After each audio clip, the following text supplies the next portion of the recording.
اصل انا عايز اسال حاجه بس الاول يا كابتن شيكابالا. هو انت عشان خرجت من النادي طلعت تتكلم عن نادي الزمالك، انا ما شافهمش هم بيسرقوا، شافهم هم بيتحاسبوا. لما ابراهيم فايق سالك سؤال انت عجبتني قوي عشان قلت الحقيقه بتاعت اللاعبين، بس فين هنا اداره نادي الزمالك؟ فين المدير الاداري او المدير الفني بتاع الفريق؟ لما طلع بيقول لك انا كان نفسي اخد بطوله افريقيا، قال له كانت عندك.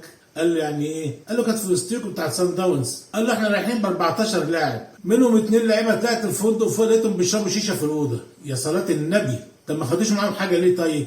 هم كانوا واخدين معاهم معسل بس والحجاره والشيشه معاهم بس؟ طب عدوا بقى من المطار ازاي؟ تمام؟ ولا المكان اللي رايحينه كان فيه شيشه جنوب افريقيا؟ بالذمه دي مش مهزله؟ دي مش مهزله لعيبه؟ عشان تعرفوا بس اللي بيحصل في نادي الزمالك. تمام؟ وبيتكلم على روح القانون بالنسبه لارض الزمالك. طب روح القانون بتقول ايه؟ بتقول هي نادي الزمالك بس ولا لبقيه الانديه؟ على العموم احنا هنخلي روح القانون للدوله ولوزاره الشباب ولاتحاد الكوره، وهنشوف هيعملوا ايه في روح القانون. السلام عليكم.